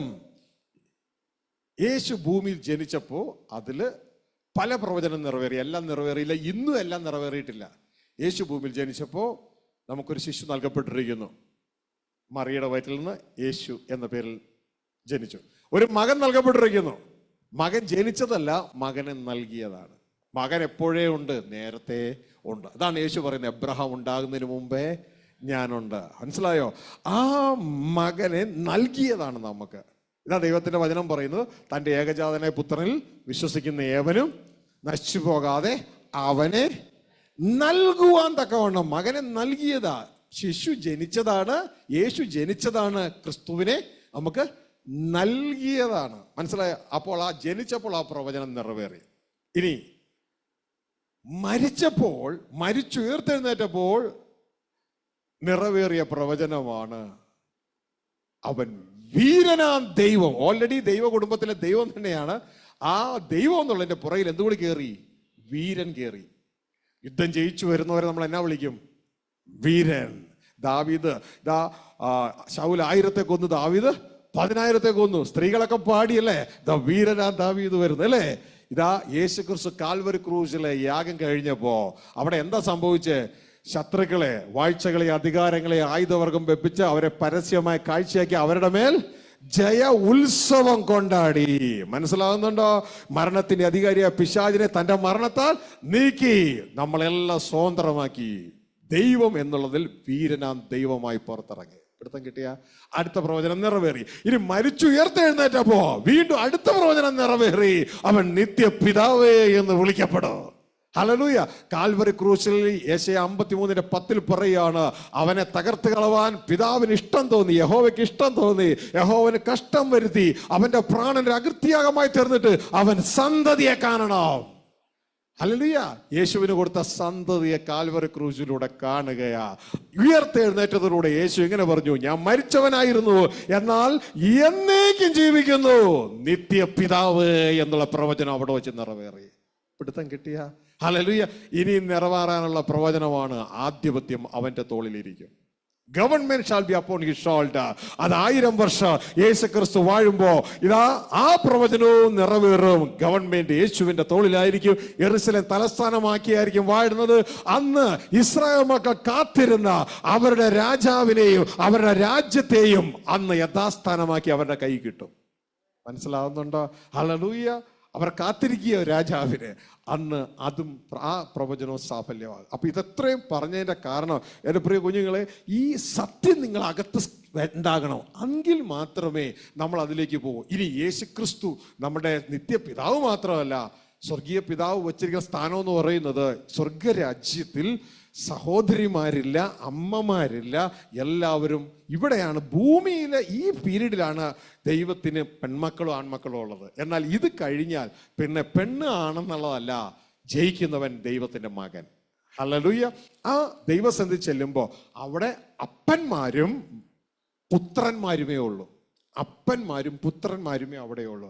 അവിടെ ഏറ്റവും വലിയ അപ്പനാണ് സ്വർഗസ്ഥ പിതാവ്. ആ പിതാവിന്റെ മകനായ ക്രിസ്തുവാണ് നമ്മളെ ജനിപ്പിച്ചത്. നിത്യപിതാവ്. നിത്യപിതാവായ ക്രിസ്തുവിനും നമുക്കും ഉള്ള അപ്പനാണ് സ്വർഗസ്ഥ പിതാവ്. ഇതാണ് യേശു ക്രിസ്തു ഉയർത്തെഴുന്നേറ്റ ശേഷം മഗ്ദലക്കാരത്തി മറിയ എതിരെ വരുമ്പോ മറിയോട് പറയുന്നത്, മറിയേ, ഞാൻ ഒരിടം വരെ പോവുക. എവിടെയാണെന്നറിയാമോ? അപ്പനെ കാണാൻ പോവുക. പലരും പറയാറില്ലേ, എടി നീ എവിടെ പോവുക? അപ്പനെ കാണാൻ പോവുക. ഇതാ യേശു പറയാണ്, ഞാൻ അപ്പനെ കാണാൻ പോവുക. തുടർന്ന് യേശു പറയുകയാണ്, ഏത് അപ്പനാന്നറിയാമോ? എൻ്റെ അപ്പനും നിങ്ങളുടെ അപ്പനും, എൻ്റെ പിതാവും നിങ്ങളുടെ പിതാവും, എൻ്റെ ദൈവവും നിങ്ങളുടെ ദൈവവും ആയവനെ കാണുവാൻ ഞാനിതാ കയറി പോവാണെന്ന് നീ ആരോട് പോയി പറയണം? ശിഷ്യന്മാരോട് പോയി പറയാനല്ലോ പറഞ്ഞേ, എൻ്റെ സഹോദരന്മാരോട് പോയി പറ. അതിന്റെ അർത്ഥം ഇതാ ആ ദൈവ കുടുംബത്തിൽ നമ്മളും ആയി, യേശു ക്രിസ്തുവിന്റെ സഹോദരങ്ങളായി. എപ്പോ? പുതിയ സൃഷ്ടിയിൽ, പഴയതിലല്ല, ആദത്തിലല്ല, ക്രിസ്തുവിന്റെ വംശത്തിൽ, മരണമില്ലാത്ത ദൈവവംശത്തിലേക്ക് ഞാൻ നിങ്ങൾ കയറി. ഹല്ലേലൂയ. അതിന്റെ തെളിവാണ്, അത് നമ്മുടെ മുൻനിയമനമാണ്. അതാണ് റോമ 8:29 പറയുന്നത്, ദൈവം ക്രിസ്തുവിന്റെ സഹോദരങ്ങളാകാൻ ക്രിസ്തുവെ പോലെയാകാൻ നമ്മളെ മുൻ നിയമിച്ചിരിക്കുന്നു. വായിച്ചേ. അവൻ മുന്നറിഞ്ഞവരെ തന്റെ പുത്രൻ അനേകം സഹോദരന്മാരിൽ ആദ്യജാതനാകേണ്ടതിന് അവന്റെ സ്വരൂപത്തോട് അനുരൂപരാകുവാൻ മുൻ നിയമിച്ചുമിരിക്കുന്നു. കണ്ടോ, മുൻ നിയമനം. ക്രിസ്തുവിന്റെ സ്വരൂപത്തോടെ അനുരൂപരാകുവാൻ, ക്രിസ്തുവിന്റെ സഹോദരങ്ങളാകുക. ക്രിസ്തു അനേക സഹോദരന്മാരിൽ ആദ്യം ജനിച്ചവനാകേണ്ടതിന് ആ ക്രിസ്തുവിന്റെ സ്വരൂപത്തോടെ അനുരൂപമാകുവാൻ നമ്മളെ മുൻ നിയമിച്ചിരിക്കുന്നു. ഇനി ശ്രദ്ധിച്ച വേറൊരു കാര്യം നിങ്ങൾക്ക് കേൾക്കാം. ഇവിടെ ചിലർക്ക് ഇവിടത്തെ ഇത്രയും വലിയ കാര്യം പറയുമ്പോൾ ഒരു സംശയം അകത്ത് വരും. ഇങ്ങനെയൊക്കെ ഉണ്ടോ? കാരണം ഇങ്ങനെ ഉണ്ടെങ്കിലേ ഇത് സുവിശേഷം ആവുകയുള്ളൂ. ഈ സംശയം നിങ്ങൾക്ക് വന്നാലേ സുവിശേഷം ആകുള്ളൂ. കാരണം ദൈവത്തിന്റെ വചനം പറയുന്നു, ദൈവം തന്നെ സ്നേഹിക്കുന്നവർക്ക് ഒരുക്കിയിട്ടുള്ളത് ഒരു കണ്ണ് കണ്ടിട്ടില്ല, ഒരു ചെവി കേട്ടിട്ടില്ല, ഒരു ഹൃദയവും അത് നിരൂപിച്ചിട്ടുമില്ല. അത്രയ്ക്കും വലിയതാ തരുന്നേ. മനസ്സിലാകുന്നുണ്ടോ? അത് അതിൻ്റെ ഉറപ്പിലേക്കായി അതിൻ്റെ 17-ാം വാക്യത്തിൽ സ്വർഗത്തിലെ ദൈവം പറയുകയാണ്, ഇതാ ക്രിസ്തുവാണ് സ്വർഗീയ പിതാവിന്റെ സകലത്തിലെ അവകാശി. ക്രിസ്തു ഓണറല്ല, അവകാശിയാണ്. ഈ അവകാശത്തിൽ ഒരേ ഒരു മകനായപ്പോൾ ഈ അവകാശത്തിൽ എല്ലാം ആർക്കുള്ളതാ? അപ്പനുള്ള ഒരു ഒറ്റ മോനേ ഉള്ളൂ. അപ്പനുള്ളതൊക്കെ ആർക്കുള്ളതാ? ഈ മകൻ അവകാശിയാ. ഇതേപോലെ ക്രിസ്തു മുഖാന്തര സകലം സൃഷ്ടിച്ചിട്ട് സകലത്തിലും അവകാശി ക്രിസ്തുവാ. ഇതാണ് ഹെബ്രായ ലേഖനം 1:2 പറയുന്നത്. യോഹന്നാന്റെ സുവിശേഷത്തിൽ വചനം മുഖാന്തരം എല്ലാം ഉളവാക്കി എന്ന് പറഞ്ഞു. എന്നാൽ ഹെബ്രായ ലേഖനത്തിലേക്ക് വരുമ്പോൾ വചനത്തിന് പകരം പുത്രൻ മുഖാന്തരം എല്ലാം ഉളവാക്കി എന്ന് പറയുന്നത്. അപ്പൊ ഈ വചനമാണ് പുത്രൻ, പുത്രനാണ് വചനം. എന്നിട്ട് പറയാണ് ഈ പുത്രനാണ് സകലത്തിനും അവകാശി. പക്ഷേ ഇവിടെ സംഭവം മാറുകയാ, അവകാശം ഷെയർ ചെയ്യാൻ പോവുക. ഹല്ലേലൂയ. വായിച്ചേ 1:2, ഹെബ്രായർ 1:2. ഈ അന്ത്യകാലത്ത് ഹെബ്രായർ 1:2. ദൈവം പണ്ട് ഭാഗം ഭാഗമായിട്ടും വിവിധമായിട്ടും പ്രവാചകന്മാർ മുഖാന്തരം പിതാക്കന്മാരോട് അരുളി ചെയ്തിട്ട് ഈ അന്ത്യകാലത്ത് പുത്രൻ മുഖാന്തരം നമ്മോട് അരുളി ചെയ്തിരിക്കുന്നു. അവനെ താൻ സകലത്തിനും അവകാശിയാക്കി വെച്ചു. അവൻ മുഖാന്തരം ലോകത്തെയും ഉണ്ടാക്കി. ക്രിസ്തു മുഖാന്തരം ലോകത്തെ ഉളവാക്കി, ക്രിസ്തുവിനെ സകലത്തിലും അവകാശിയാക്കി വെച്ചു. അപ്പൊ ഇപ്പോ എത്ര മക്കളുണ്ട് പിതാവിന്? ഈ ലോകം സൃഷ്ടിച്ചപ്പോ എത്ര മക്കളുണ്ട്? ക്രിസ്തു മുഖാന്തരം സൃഷ്ടിച്ചപ്പോ ഒരേ ഒരു മകനെ ഉള്ളു. എന്താ തെളിവ്? ഏകജാതൻ. തന്റെ ഏകജാതനെ നൽകുവാൻ തക്കവണ്ണം അത്രമാത്രം ലോകത്തെ സ്നേഹിച്ചു. അപ്പൊ നൽകിയപ്പോ, യേശുവിനെ ആദ്യം നൽകിയപ്പോ, ഭൂമിയിലേക്ക് നൽകിയപ്പോ ഏകജാതനാ. മനസ്സിലാവുന്നുണ്ടോ? എന്നാൽ കാൽവരി ക്രൂശിലെ യാഗത്തിലൂടെ പുതിയ സൃഷ്ടികർമ്മം നടത്തിയ അനേക സഹോദരന്മാരായപ്പോ സംഭവം എന്ന് നടന്നറിയാമോ? ആദ്യജാതനായി. മനസ്സിലായോ? ആദ്യജാതനായി. നേരത്തെ മുഴുവൻ അവകാശിയായിരുന്നു, ആദ്യജാതനായി. ഇതോടുകൂടി എന്തു പറ്റി? ആദ്യജാതനായപ്പോ ആ ദൈവസ്നേഹം നമ്മളോട് കാണിക്കുന്നത്. ഈ ക്രിസ്തുവിന്റെ അവകാശത്തിലേക്ക് നമ്മളും കയറി. ഇതാണ് അതിന്റെ 8:17, റോമ 8:17 പറയുന്നത്, നാം മക്കളെങ്കിൽ ദൈവത്തിന്റെ അവകാശികളും ക്രിസ്തുവോട് ചേർന്ന് കൂട്ട് അവകാശികളും അത്രേ. ഇത്ര വലിയ സ്നേഹമാ. വായിച്ചേ. നാം മക്കളെങ്കിലോ അവകാശികളുമാകുന്നു, ദൈവത്തിന്റെ അവകാശികളും ക്രിസ്തുവിന് കൂട്ടവകാശികളും തന്നെ. മനസ്സിലായോ? ഇപ്പോ മക്കള് ഒരാളായിരുന്നപ്പോ എല്ലാത്തിനും അവകാശി ക്രിസ്തുവായിരുന്നു. എന്നാൽ ഇപ്പോ അത് കൂട്ടവകാശമായി മാറുകയാ. ഇതൊക്കെ ജയിച്ചാലേ കിട്ടുള്ളൂ കേട്ടോ. ഈ അവകാശത്തിലേക്ക് വരണം. ഹല്ലേലൂയ. ഇതുകൊണ്ടാണ് പറഞ്ഞത്, ജയിക്കുന്നൊരു അവകാശമായി കിട്ടു. ഞാൻ മക്കളെങ്കിൽ ദൈവത്തിന്റെ അവകാശികളും, ക്രിസ്തുവിന്റെ അവകാശികളല്ല, ദൈവത്തിന്റെ അവകാശികളും ക്രിസ്തുവോട് ചേർന്ന് കൂട്ടവകാശികളുമാണ്. ഇനി അടുത്തൊരു കാര്യം തിരിച്ചറിയുക. ഈ മകനെ ഭൂമിയിലേക്ക് പ്രവേശിപ്പിച്ചപ്പോൾ, ആദ്യം പ്രവേശിപ്പിച്ചില്ലേ, മകൻ ഏകജാതനായിരുന്നു. ഇനി രണ്ടാമത് പ്രവേശിക്കുമ്പോൾ മകൻ ഏകജാതനല്ല, ആദ്യജാതനാണ്. ഇതാണ് ഹെബ്രായർ 1:6 പറയുന്നത്. ആദ്യജാതനെ പിന്നെയും ഭൂമിയിലേക്ക് പ്രവേശിപ്പിക്കുമ്പോൾ സകല സൃഷ്ടികളും അവനെ നമസ്കരിക്കണമെന്ന് പിതാവ് കൽപ്പിച്ചിരിക്കുന്നു. വായിക്കേ 1:6. ആദ്യജാതനെ പിന്നെയും ഭൂതലത്തിലേക്ക് പ്രവേശിക്കുമ്പോൾ. അപ്പൊ ഇപ്പോ ഏകജാതന്റെ പേരെന്തായി മാറി? ആദ്യജാതനായി. ഹല്ലേലൂയ. ആ ആദ്യജാതന്റെ സഹോദരങ്ങളായി നമ്മളെയും വിളിച്ചിരിക്കുകയാണ് ദൈവ കുടുംബത്തിലേക്ക്. ഹല്ലേലൂയ. ഇതുകൊണ്ടാണ് ദൈവത്തിന്റെ വചനം വളരെ വ്യക്തതയോടെ പറയുന്നത്, ക്രിസ്തുവിനെ പിതാവ് എങ്ങനെ സ്നേഹിക്കുന്നുവോ അതേപോലെ തന്നെ എന്നെയും നിങ്ങളെ സ്നേഹിക്കുന്നുണ്ട്. ഇതാണ് യോഹന്നാൻ 17:23. ഇത് നമുക്ക് അറിഞ്ഞുകൂടാ, നമ്മൾ സമ്മതിക്കത്തുമില്ല. എങ്കിലും യേശു പിതാവോട് പ്രാർത്ഥിക്കുകയാണ്, പിതാവേ ഇത് ഇവരും കൂടി ഒന്ന് അറിയാനായിട്ട് ഞാൻ അങ്ങയോട് പ്രാർത്ഥിക്കുകയാണ്. അങ്ങ് എന്നെ സ്നേഹിക്കുന്നത് പോലെ തന്നെയാണ് ഇവിടെ ആയിരിക്കുന്ന ഓരോ വ്യക്തികളെയും, ക്രിസ്തുവിലുള്ള ഓരോരുത്തരെ സ്നേഹിക്കുന്നത് ഇവരൊന്ന് അറിയാൻ. ഒന്ന് വായിച്ചേ. നീ എന്നെ അയച്ചിരിക്കുന്നു എന്നും നീ എന്നെ സ്നേഹിക്കുന്നത് പോലെ അവരെയും സ്നേഹിക്കുന്നു എന്നും ലോകം അറിവാൻ. നീ എന്നെ സ്നേഹിക്കുന്നത് പോലെ ഇവിടെ ഇരിക്കുന്ന ഓരോ വ്യക്തികളെയും, ദേവദാസൻ ബിജുവിനെയും, ഇതാ സഹോദരിമാര്, ഇതാ ഓരോ വ്യക്തികളെയും, ശൈലയെയും, ദൈവത്തിന്റെ ദാസന്മാരെ ഓരോ വ്യക്തികളെയും ദൈവത്തിന്റെ വചനം പറയാ, നീ എന്നെ, ക്രിസ്തു പിതാവോട് പറയാ, നീ എന്നെ സ്നേഹിക്കുന്നത് പോലെ തന്നെയാണ് ഇവരെയും സ്നേഹിക്കുന്നത്, ഇവരൊന്ന് അറിയുവാൻ. മനസ്സിലാവുന്നുണ്ടോ? ഹല്ലേലൂയ. ഇനിയും വിശ്വസിക്കാൻ കഴിയുന്നില്ല എങ്കിൽ 1 യോഹന്നാൻ 3:1 ദൈവത്തിന്റെ വചനം പറയാ, കാൺമീൻ എത്ര വലിയ സ്നേഹമാ പിതാവ് നമുക്ക് നൽകിയിരിക്കുന്നത്, നാം ദൈവത്തിന്റെ മക്കളെന്ന് വിളിക്കപ്പെടുവാൻ തക്കവണ്ണം. ഹല്ലേലൂയ. നാം അങ്ങനെയാണ് താന്. ഹല്ലേലൂയ. എപ്പോഴാ ഇങ്ങോട്ടൊക്കെ എത്തിയേ? ഇതിനു വേണ്ടിയല്ലേ യേശുവിനെ തന്നത്? സീഡ് ദൈവത്തിന്റെ മകനാ. ആ ദൈവത്തിന്റെ മകനിൽ നാം ആരംഭിച്ചാൽ അതേ വർഗമാ, അതേ വംശമാ. അതാണ് യോഹന്നാൻ 1:12 പറയുന്നത്, യേശുവിനെ കൈക്കൊണ്ട് യേശുവിന്റെ നാമത്തിൽ വിശ്വസിക്കുന്ന ഏവർക്കും, ഏത് മനുഷ്യ മക്കൾക്ക് ദൈവ മക്കളാകാൻ ദൈവം അധികാരം കൊടുത്തു. നമ്മുടെ ചിന്തയിൽ മതം മാറാൻ അധികാരം തന്നു, നമ്മൾ ചിന്തിക്കണേ സഭ മാറാൻ അധികാരം തന്നു. എന്നാൽ യഥാർത്ഥത്തിൽ ദൈവത്തിന്റെ മക്കളാകാൻ, മനുഷ്യ മക്കൾക്ക്, മരണമുള്ളവർക്ക് ദൈവത്തിന്റെ മക്കളാകാൻ, ആത്മരൂപികളാകാൻ ദൈവം അധികാരം തന്നിരിക്കുക. അതുകൊണ്ട് പ്രിയ കുഞ്ഞുങ്ങളെ, ഇത്ര വലിയ സ്നേഹം ദൈവം നമ്മളോട് കാണിക്കും, ഇത്ര വലിയ സ്നേഹം ഇത് ചെറുതാക്കരുത്. ഇവിടെയുള്ള സകലതും ട്രേഡ് ചെയ്തുകൊണ്ട്, ഈ ജീവിതം മുഴുവൻ ട്രേഡ് ചെയ്തുകൊണ്ട് നമുക്ക് ഈ നിധി സ്വന്തമാക്കാം. ഈ വയലിൽ ഒളിച്ചു വെച്ചിരിക്കുന്ന നിധി സ്വന്തമാക്കാം. പിശാച് ഇത് ഒരു വിധത്തിലും തട്ടിക്കളയാൻ ഇടയാക്കരുത്. ഇത് മറഞ്ഞിരിക്കുകയായിരുന്നില്ലേ? എന്നാൽ ദൈവം ഇതാ നീക്കി ദൈവം ഇത് നമ്മളുടെ മുമ്പിൽ തുറന്നു തരികയാണ്. കർത്താവിന്റെ വചനം പറയുന്നു, സത്യം നീ അറിയുമ്പോൾ സത്യം നിന്നെ സ്വതന്ത്രമാക്കുവാനായിട്ട്. ഇതാ നിന്നെ കുറിച്ചുള്ള സത്യ, ഇതാ നിന്നെ കുറിച്ചുള്ള സത്യ. ഈ ആഗ്രഹം ദൈവം ഇന്നും ഇന്നലെ തുടങ്ങിയതല്ല.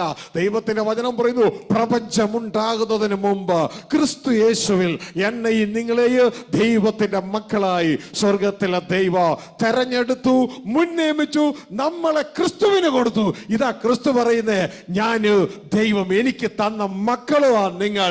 മക്കൾ ജഡരക്തങ്ങളോട് കൂടിയുള്ളവനാകിയാൽ അവനും അവരെ പോലെ ജഡരക്തങ്ങളോട് കൂടിയുള്ളവനായി മരണത്തിന്റെ അധികാരി പിശാചിനെ തന്റെ മരണത്താൽ നീക്കി മരണപര്യന്തം, ജീവപര്യന്തം മരണത്തിന് അടിമകളായൊക്കെയും വിടുവിച്ചു. സകലത്തിലും ശ്രദ്ധിക്കുക, തന്റെ സഹോദരന്മാരോട്, ആരോട്? സഹോദരന്മാരോട്. ആരോട്? സഹോദരന്മാരോട്. ആരോട്? സഹോദരന്മാരോട് സദൃശ്യമായി തീരേണ്ടത് ആവശ്യമായിരുന്നു. ഹല്ലേലൂയ. യേശുവിനറിയാം, പ്രപഞ്ചം ഉണ്ടാകുന്നതിന് മുമ്പ് അപ്പ എനിക്ക് തന്ന മക്കളായി ഇവര്, അപ്പ എനിക്ക് തന്ന സഹോദരങ്ങളായി ഇവര്. ഇതാണ് സുവിശേഷം. ഇത് തിരിച്ചറിയുക എൻ്റെ പ്രിയ കുഞ്ഞുങ്ങളെ. ഇത് നിങ്ങളെ സ്കാൻ ചെയ്ത് നിങ്ങളുടെ ഹൃദയത്തിന്റെ മുൻപിൽ ഇരിക്കട്ടെ. എല്ലാ പിശാചിന്റെ വ്യാജ സുവിശേഷം തിരിച്ചറിയാൻ ഇത് നിങ്ങളെ സഹായിക്കും. ഇതിലേക്ക് നിങ്ങളെ എത്തിക്കാതെ യേശു, സുവിശേഷം, ആരാധന എന്നൊക്കെ പറഞ്ഞു വരുന്നതെങ്കിൽ അത് സൂക്ഷിച്ചുകൊള്ളുക. എന്നാൽ ഇതിലേക്ക് നിങ്ങളെ എത്തിക്കുന്ന സന്ദേശമാണോ അത് ഒറിജിനലാണ്. നമ്മളിൽ നല്ല പ്രവൃത്തി ആരംഭിച്ചവൻ ഇടയ്ക്ക് വെച്ച് ഇട്ടിട്ട് പോകുന്നതല്ല, അത് പൂർത്തിയാക്കാൻ വിശ്വസ്തനാണ്. ആ കർത്താവ് നമ്മോട് കൂടെയുണ്ട്. ഹല്ലേലൂയ. മനസ്സിലായോ? ഇനി ഇതിൽ ഏതെങ്കിലും വചനപ്രകാരം അല്ലാതെ ഞാൻ പറഞ്ഞിട്ടുണ്ടെങ്കിൽ ദയവായി എന്നെ തിരുത്തണമെന്ന് എല്ലാ ദൈവദാസന്മാരോട് ഞാൻ ഓർപ്പിക്കുകയാണ്.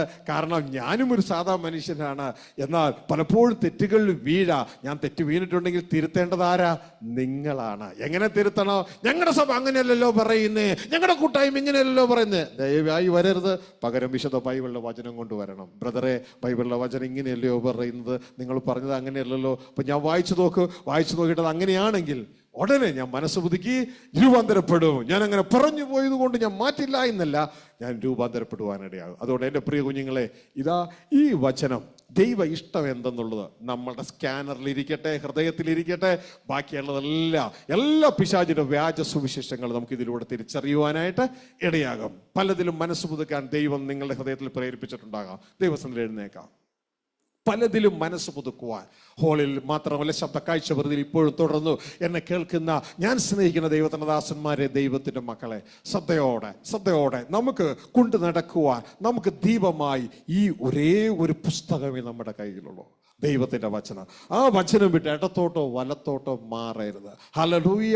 പലപ്പോഴും നമ്മുടെ പിതാക്കന്മാർ ഒക്കെ അവർ സത്യം അന്വേഷിക്കുന്നവരാ, പക്ഷെ പലപ്പോഴും എല്ലാ സത്യവും ഒരുമിച്ച് ലഭ്യമല്ല. Revelation is progressive. ആ പ്രോഗ്രസീവായ റെവലേഷൻ ദൈവം നമുക്ക് നൽകി. അന്ത്യകാലത്ത് ഇതാ രാജത്വത്തിന്റെ സുവിശേഷം മത്തായി 24:14 പ്രകാരം രാജത്വത്തിന്റെ സുവിശേഷം ഇതാ വെളിപ്പെട്ടു വരികയാണ്. ദൈവത്തിന്റെ വചനം ഇങ്ങനെ പറയുന്നു, രാജ്യത്തിന്റെ സുവിശേഷം സകല രാഷ്ട്രങ്ങൾക്ക് സാക്ഷ്യമായി ലോകത്തിലെല്ലാവരും അറിയിക്കപ്പെടും. അതോടെ യുഗം തീരും.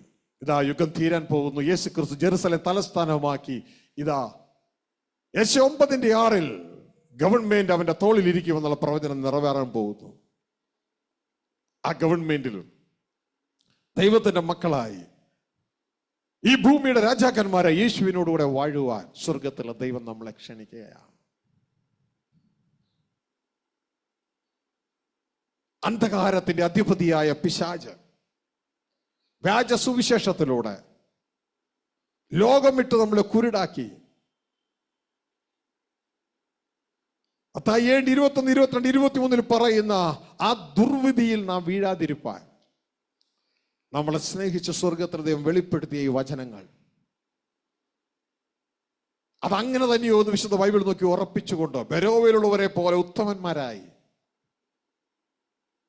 ക്രിസ്തുവിന്റെ പിന്നാലെ നമുക്കും യാത്രയാകാം. അരുതാത്തതൊക്കെ നമുക്ക് വിടാം. നമുക്ക് ജയിക്കേണ്ട, ദൈവവചനം ജയിക്കട്ടെ. ദൈവവചനം ജയിച്ചാൽ അതാണ് നമ്മുടെ ജയം. അതിനായി നമുക്ക് നമ്മളെ തന്നെ ദൈവകരങ്ങളിൽ സമർപ്പിക്കാം.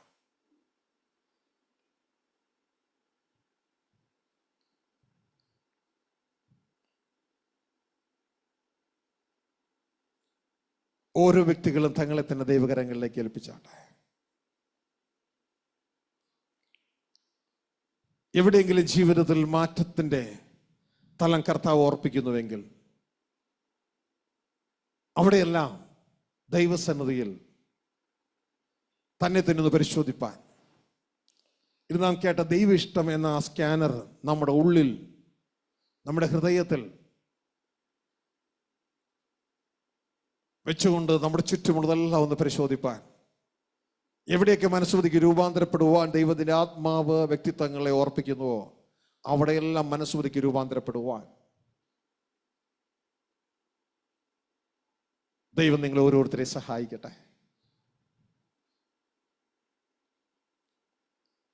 ഞങ്ങളുടെ സ്വർഗസ്ഥ പിതാവേ, ഈ മക്കളെല്ലാവരെയും അങ്ങയുടെ കരങ്ങളിൽ ഏൽപ്പിച്ച് പ്രാർത്ഥിക്കുന്നു. അങ്ങയുടെ നാമത്തിൽ ഈ മക്കളെ അനുഗ്രഹിക്കുന്നു. അങ്ങ് തന്ന വചനപ്രകാരം, ഈ മക്കൾ കേട്ട വചനപ്രകാരം ഈ ഹോളി ശബ്ദ കാഴ്ച പരിധിയിലായിരിക്കുന്ന എല്ലാ മക്കളെ ഏൽപ്പിച്ച് പ്രാർത്ഥിക്കുകയാണ്. ദുഷ്ടന്റെ വ്യാപാരങ്ങളെ തിരിച്ചറിഞ്ഞ് മനസ്സുബുദ്ധിക്ക് രൂപാന്തരപ്പെട്ട് ക്രിസ്തുവെ അനുഗമിച്ച് ദൈവരാജ്യ അവകാശം അനേക മക്കളെ അവരെ സഹായിക്കണമേ. സ്വർഗീയ പിതാവിനെ കർത്താവ് യേശു ക്രിസ്തുവിന്റെ നാമത്തിൽ ഇവരെ അനുഗ്രഹിക്കുന്നു. ദൈവ സാന്നിധ്യവും തേജസ്സും ഇവരിൽ നിറഞ്ഞു കവിയട്ടെ. ഇവരുടെ ഉള്ളിൽ അങ്ങ് കത്തിച്ച ഈ ദീപം പിശാച് ഇരുട്ടാക്കിയിരിക്കുന്ന എല്ലാ മണ്ഡലങ്ങളെയും എല്ലാ ചർച്ചകളെയും പ്രകാശിപ്പിക്കാൻ തക്കവണ്ണം അങ്ങട്ടെയാക്കണമേ. ഒരു ദീപം അനേക ദീപങ്ങളെ കത്തിക്കുന്നത് പോലെ ഈ മക്കളുടെ ഹൃദയത്തിൽ അങ്ങ് കത്തിച്ച ദൈവ ഇഷ്ടം എന്ന ഈ ദീപം, ദൈവ ഇഷ്ടം എന്ന ഈ ഒട്ടകം